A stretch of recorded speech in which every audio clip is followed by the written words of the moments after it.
안녕하세요. 저는 일러스트레이터로 활동하고 있는 돌싱녀입니다. 나이가 들면 불륜이 흔하다는 말도 들어봤지만 저는 믿을 수 없었어요. 최소한 제 주변에선 그런 걸 본 적이 없었거든요. 불륜이니 막장이니 다 딴 세상 이야기로만 생각했었죠. 하지만 결혼 당시 제가 그 막장 이야기의 당사자가 되었고 그 심정은 정말 말할 수 없이 지옥 같았습니다. 저는 두 사람에게서 배신을 당했거든요. 한 사람은 남편, 또 한 사람은 고등학교 친구. 정말 사람이라는 존재 자체에 염증이 생길 정도로 그 배신감은 지독하게 고통스럽더라고요. 하지만 이제는 괜찮습니다. 왜냐고요? 저에게 배신을 했던 그 인간들에게 조금이나마 통쾌한 한 방을 선사했거든요. 어떤 사연이 있었는지 지금부터 말해보려 합니다. 저는 취미활동으로 다니던 트레킹 동호회에서 그 남자를 만났습니다. 그 남자는 증권사에서 근무를 했어요. 능력 있고 외모도 훤칠하고 성격도 다정다감했죠. 저하고는 6살 차이였습니다. 저희는 서로 호감을 느꼈고 2년 정도 사귀게 되었어요. 그 남자와 만날 때 제 친구들에게 남자친구를 소개시켜 준 적도 있는데 너무 괜찮은 남자 같다며 다들 잘 만나보라고 해줬죠. 단 한 명, 김선아만 빼고요. 저에겐 고등학교 때부터 친구였던 친구 무리가 있었어요. 여자 4에 남자 2이었는데 선아도 그중 한 명이었습니다. 고등학교 때부터 계속 친구다 보니 다들 친하긴 하지만 선아랑은 성격이 좀 달라서 잘 부딪히기도 했어요.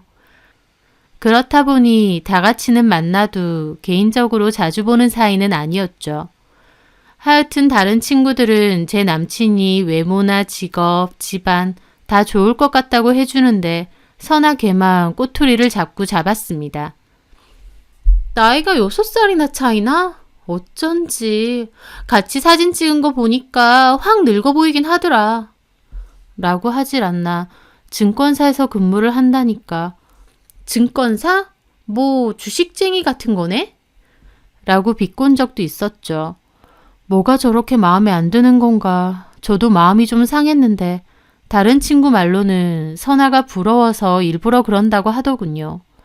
어쨌든 저는 그 남자와 잘 만나오다가 결혼까지 하게 되었습니다. 다정한 남편과 점잖으신 시부모님, 또 시부모님은 금전적으로도 여유가 많으셨어요. 시아버지는 저에게 결혼 선물로 중형차 한 대를 선물로 주시기도 했고요. 행복하고 남부러울 것 없는 결혼 생활이었습니다. 다만 한 가지, 저와 남편 사이에는 아이가 없었어요. 남편이나 시부모님이 워낙 아이를 좋아하니까 이왕이면 빨리 아이를 낳으라고 하시더라고요. 저도 그러고 싶었는데 결혼한 지 3년이 다 되어갈 때까지도 아이가 안 생기는 겁니다. 그래서 검사를 하게 되었는데 저도 다낭성이라 임신이 조금 어렵다고 했고 남편 역시 정자 운동성이 많이 떨어진다고 했습니다. 남편이나 저나 자연 임신에는 적합하지 않았던 거죠. 하지만 둘 다 아이를 원했기 때문에 저희는 인공수정을 통해서라도 아이를 가지겠다고 결심했습니다. 인공수정도 쉬운 게 아니더라고요. 그럼에도 아이만 생기면 좋겠다는 간절한 마음으로 열심히 센터도 다니고 노력했어요. 저는 이런 이야기를 친구들에게 했고 친구들은 힘내라며 곧 예쁜 아기가 찾아올 거라고 응원해줬어요. 하지만 선아만 또다시 빈정거리더라고요. 그렇게까지 해야 돼? 자연적으로 임신이 안 된다는 건데 그렇게 억지로까지 아이를 만든다고? 저는 그 말이 너무 섭섭했습니다. 제가 아이를 얼마나 원하는지 알면서 친구라는 게 어떻게 저렇게 말하나 싶었죠. 저는 그 일로 선아랑 작은 말다툼까지 하게 되었습니다. 가뜩이나 예민하고 기분 안 좋은데 그맘때쯤 유독 남편하고도 자주 부딪히게 되었어요. 다정하고 좋은 사람이라 생각했는데 아이도 안 생기고 병원에 가는 일이 잦아지면서 부쩍 저에게 짜증을 많이 내고 말도 함부로 잘하더라고요. 안 그랬던 사람이 그러니 너무 섭섭했는데 얼마 되지 않아 그 이유를 알게 되었습니다. 남편에게 여자가 있었던 것이었죠. 남편이 아파트 계단에서 수상한 전화를 하는 것을 우연히 보게 됐고 핸드폰을 뒤져보게 되었어요. 그리고 웬 여자랑 문자로 대화를 주고받은 것을 확인하게 되었죠. 보고 싶다느니 사랑한다느니 또 언제 올 거냐느니. 애정은 물론 성적인 의미도 가득한 대화를 오랫동안 주고받았더라고요. 그때의 배신감이란 사랑꾼인 척 나밖에 모르는 척은 다 해놓고 뒤에서는 다른 여자를 만나고 있었다뇨. 그런데 더 충격적인 건 따로 있었습니다. 상대방 여자의 번호가 아무래도 낯이 익은 거예요. 설마 하면서 그 번호를 제 폰에 입력해봤더니 그 번호의 주인은 바로 제 친구 김선아였습니다. 번호를 입력하고 제 친구 이름이 뜨자 저는 한참이나 얼어붙었어요. 머릿속이 새하얘지는 것 같았거든요. 외간 여자도 아니고 내 친구랑? 머리가 아찔해진다는 게 무슨 뜻인지 그때 알겠더라고요. 그리고 더 충격적인 건 둘의 대화를 살펴보는데 김선아가 한다는 소리가 우리 꼬물이가 뱃속에서 어쩌고 저쩌고 아이에 대한 이야기를 하는 겁니다. 바람도 충격인데 임신까지 했다니 저는 미친 사람처럼 자고 있는 남편을 깨우게 되었죠. 그리고 그 대화 내역을 보여줬습니다. 뱃속에 꼬물이라니? 이게 무슨 개소리야? 내가 지금 본 게 맞아? 내 친구 김선아랑 바람피고 얘는 당신 애까지 임신했어? 남편은 처음엔 놀라더니 곧 고개를 푹 숙이고 시인하더라고요. 맞아. 내 임신했어. 저는 남편의 싸대기를 2대나 날렸습니다. 그럼에도 화는 조금도 누그러지지 않았고 오히려 더 미칠 것 같더라고요. 도대체 언제부터냐고 하니까 만난 지는 6개월밖에 안 됐다고 했습니다.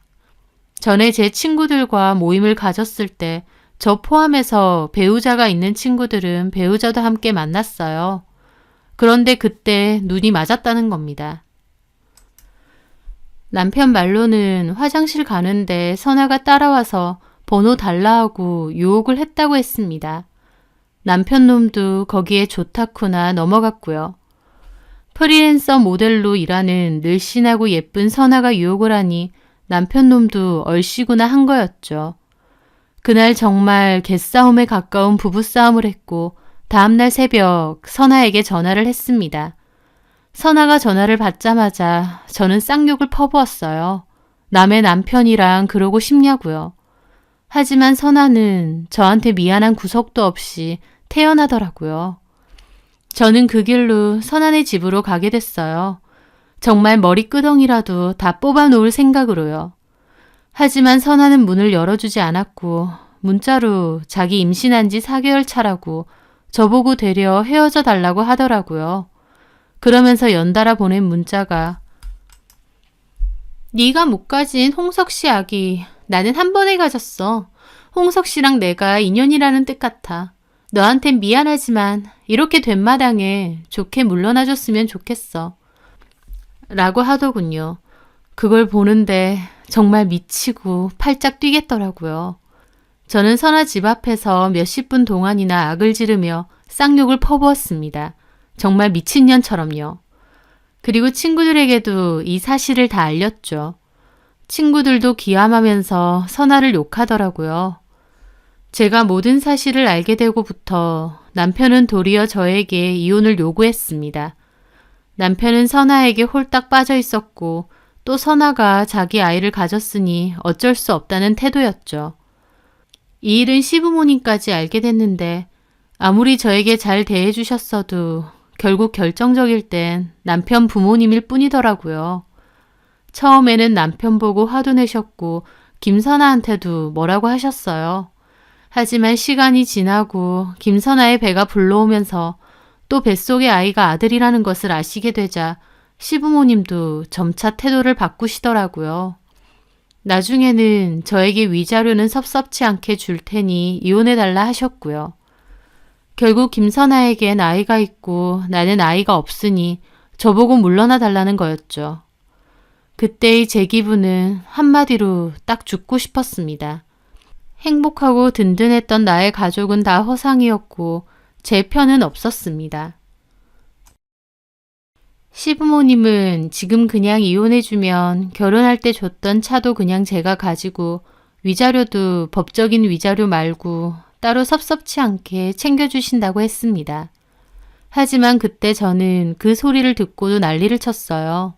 돈 줄 테니 받고 꺼지라는 뜻이냐면서요. 저는 죽어도 이혼해줄 생각이 없었거든요. 하지만 제가 그러든지 말든지 김선아 뱃속에 애는 커갔고 결국 출산도 했습니다. 남편은 그맘때 집에 거의 안 들어왔었어요. 아마 선아네 집에서 살았겠죠.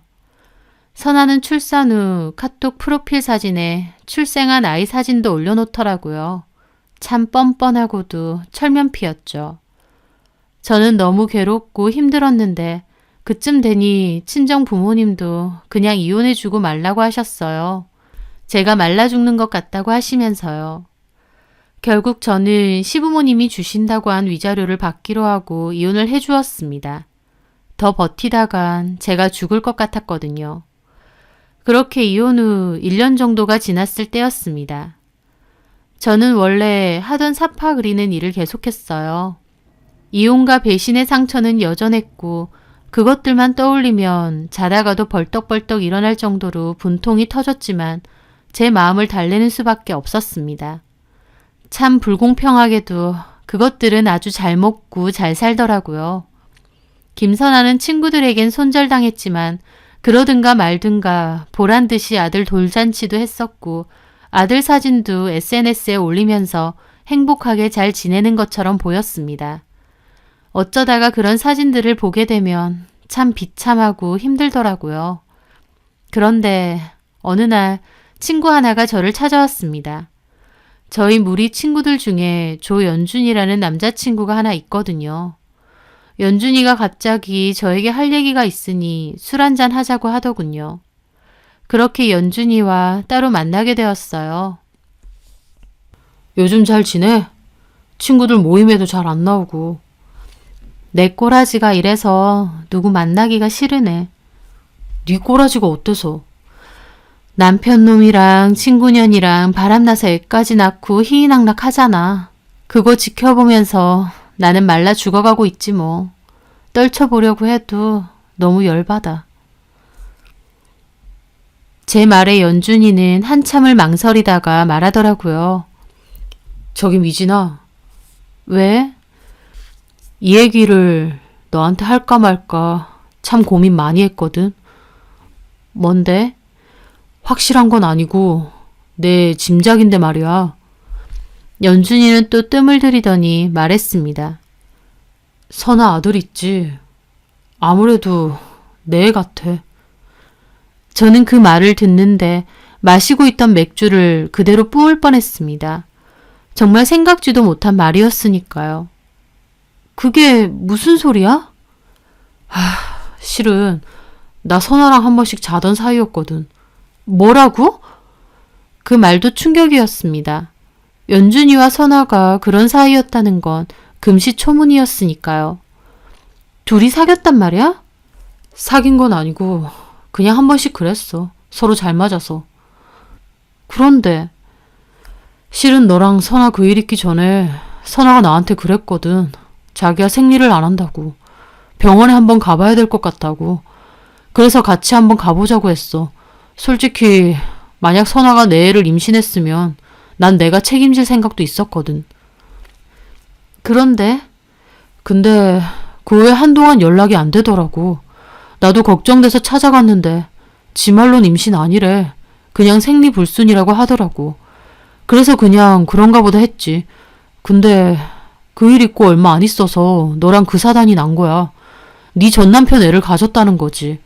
근데 아무리 생각해도 시기가 좀 이상하더라고. 게다가 뭐 선아가 낳은 아들 말이야. 사진을 봤는데 나 어릴 때랑 너무 비슷해. 볼수록 내 애 같단 말이지. 근데 만약 김선아가 내 앤데도 속이고 네 전남편이랑 결혼까지 한 거면 내 입장에서도 진짜 어이없는 일이잖아. 내 새끼 아니야 결국.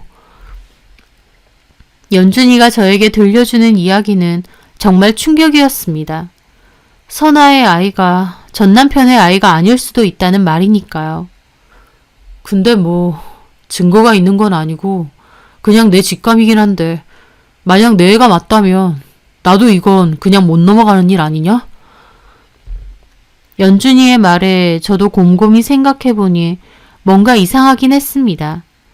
전 남편과 제가 임신이 안 된 건 제 문제도 있지만 남편의 정자 운동성이 너무 떨어지는 이유도 있다고 했거든요. 한마디로 남편도 자연 임신이 쉽지는 않은 상태라는 겁니다. 그런데 한창 남편이랑 싸울 때 진실인지 뭔지는 모르지만 남편 말로는 선아와 딱 한 번 잤는데 그게 임신이 됐다고 했거든요. 전 남편도 자연 임신이 어려운 몸 상태인데 어떻게 선아랑은 한 번에 임신이 됐을까 의문이 생기더라고요. 게다가 연준이의 말을 듣고 김선아 SNS에 들어가서 다시 아들 사진을 곰곰이 봤는데 정말 그 아들 얼굴이 전 남편 얼굴이 아니라 연준이랑 엄청 닮은 겁니다. 아무리 아기라고 해도 부모를 닮은 느낌이 있어야 되는데 차라리 연준이랑 부자 사이라고 하면 믿을 정도로 연준이랑 닮았더라고요. 진짜 너랑 닮았네? 내가 아무리 봐도 그렇다니까? 연준이는 자기 애라는 게 확인만 되면 자기도 가만히 있을 순 없다고 했는데 확인할 길은 없었죠. 그래서 저는 오랜 고민 끝에 결국 전 시어머니에게 전화를 걸었습니다. 솔직히 연준이의 애가 아니라고 해도 저도 너무 악에 받쳐서 분탕질이라도 해야 속이 시원할 것 같았거든요. 전화를 걸자 한참의 신호 끝에 어머님이 전화를 받으셨어요. 네가 어쩐 일이니? 안녕하세요 어머님. 잘 지내셨어요? 그래, 잘 지낸다. 근데 무슨 일이야? 뭐 이제 안부 전화할 사이는 아니잖아. 그렇죠. 제가 어머님 며느리도 아니고 근데 꼭 드려야 될 말이 있어서요. 뭔데? 홍석 씨 아들 이름이 혜성이라고 했죠? 제 입에서 손자 이름이 나오니 어머님은 경계하시는 듯 한참 대답이 없으시더라고요. 그런데 제가 누굴 좀 만났거든요. 그런데 그 남자가 혜성이가 아무래도 자기 애인 것 같다고 하더라고요. 뭐라고? 너 미쳤니? 어머님은 제 말이 끝나자마자 발끈해서 화부터 내셨어요. 애지중지 1년 넘게 잘 키워온 손자가 남의 씨라고 하니 화가 나신 거겠죠. 하지만 저는 차분하게 말했습니다. 어머님, 애초에 홍석 씨랑 김선아 무슨 사이였는지 까먹은 거 아니시죠? 그 두 사람 불륜이에요. 김선아가 낳은 아이, 밖에서 가진 아이라고요. 그런데 자기가 친아빠인 것 같다는 남자가 나타난 거고요. 그게 누군데? 그게 누군지보다 혜성이가 진짜 홍석 씨 아이인지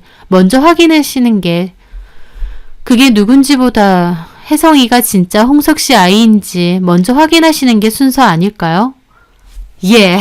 너 진짜 웃기는 애다. 그래, 홍석이가 바람 펴서 너랑 이혼한 건 미안해. 하지만 이미 지난 일이고 너도 위자료 명목으로 돈 받을 만큼 받았잖아. 근데 어딜 이제 와서 말도 안 되는 소리로 분탕질 하려는 거야. 너 혜성이가 우리 홍석이에 맞으면 지금 한 말 어떻게 책임질 건데? 이혼까지 당했는데 제가 여기서 어떻게 책임을 더 지나요? 저는 다만 어머님이나 홍석 씨가 엄한 남의 자식 키우는 일은 없어야 되니 미리 말씀드리는 것 뿐이에요. 확인해서 나쁠 건 없잖아요. 검사했는데 홍석 씨 애라면 지금처럼 잘 키우세요. 하지만 만에 하나 아니라면요? 얘 좀 봐! 어머님은 발끈하셨지만 느껴졌습니다. 분명 제 말에 어머님에게도 의심의 씨앗이 생겼겠죠. 어쨌든 저는 아셔야 될 것 같아서 전한 거고요. 확인해 보시는 건 알아서 해보세요. 그럼 이만 끊습니다. 저는 그렇게 전화를 끊었어요. 기든 아니든 최소한 흙탕물은 만들어야겠더라고요. 불륜으로 맺어진 관계에서 이 정도 일은 감수해야 되는 거 아닌가 싶기도 했고요. 하지만 그 결과는 정말 놀라웠습니다. 그 전화가 있고 얼마 지나지 않아 김선아가 하루아침에 SNS에 올렸던 아이 사진이며 가족 사진을 싹 다 내리고 비공개를 했어요. 저는 그걸 보면서 뭔가 터졌구나 생각했죠. 아니나 다를까 김선아가 저에게 전화를 했습니다. 받자마자 악다구니를 쓰더라고요. 야, 이 미친년아! 네가 그랬다며? 혜성이 홍석 씨 아니라고! 그 순간 저는 확실하게 느꼈죠. 아, 진짜 그 아들이 제 전남편 애가 아니구나 라는 것을요. 저는 코웃음 치며 말했습니다. 어머님이 검사했어? 결과 나왔니? 뭐래? 홍석 씨 애 맞아? 야! 너 진짜 미쳤어? 내가 미쳤냐고? 나 진짜 어이가 없네. 친구 남편 뺏어서 임신까지 해놓은 년이 나보고 미쳤냐니. 진짜 코미디다. 야, 결과 좀 얘기해줘. 네 아들 누구예요? 야! 이용석 아들 아니지? 제 말에 선아는 씩씩대면서 대답도 제대로 못하더라고요. 너 진짜 가만 안 둬. 너 진짜 가만 안 둬. 놀고 있네. 너 진짜 간두크다. 딴 남자애 임신해놓고 그걸 이용석이라고 속여? 그러면서 친구 가정 파탄내고 나야말로 너 가만 안 둘 거야. 내가 보살이라서 여태껏 참고 있었는 줄 알아? 제가 더 악다구니를 쓰자 선아는 씩씩대더니 전화를 끊었습니다. 나중에 건너서 들어보니 어머님은 따로 검사를 했던 것 같고 정말 그 아들은 전 남편의 아들이 아니었어요. 그 사실을 전부 알게 된 연준이는 진짜 자기 애인지 궁금해했습니다. 하지만 선아가 전 남편과 이혼 후 바로 잠수를 타버리는 바람에 아직도 선아를 찾는다고 하더라고요. 어디로 갔는지는 모르고요. 전 남편이 또다시 이혼을 하게 된 것을 알고 솔직히 너무 통쾌하고 속 시원했습니다. 이혼 후 내내 내가 피해자인데 왜 나만 이렇게 힘들어야 될까 괴로웠었거든요. 하지만 상황이 이렇게 되고 보니 말할 수 없이 속 시원하더라고요. 처음에는 마냥 내 남편, 내 자리를 뺏은 친구에 대한 원망이 더 컸습니다. 하지만 시간이 지날수록 친구가 유혹했다고 기다렸다는 듯 홀랑 넘어가 버린 남편놈이 더 원망스럽더라고요. 이렇게 이혼하고 보니 그런 놈이랑은 헤어진 게 차라리 잘 됐다 싶어요. 꼭 제 친구가 아니더라도 언젠가는 저를 배신할 만한 사람이었으니까요. 누구나 부러워할 만한 능력 있고 멋진 남편과 재력 있는 시댁. 저 역시도 그런 부분이 너무 좋았지만 이렇게 되고 보니 다 부질없다 싶습니다. 그런 허울 좋은 것들이 이혼하고 보니 제 것도 아니었고요. 이혼을 계기로 제 스스로 좀 더 발전할 수 있는 사람이 되려고 노력하려 합니다. 힘든 일이었지만 그만큼 한층 성숙해졌다고 생각하며 꿋꿋하게 잘 살아가려 합니다. 제 사연 들어주셔서 감사합니다.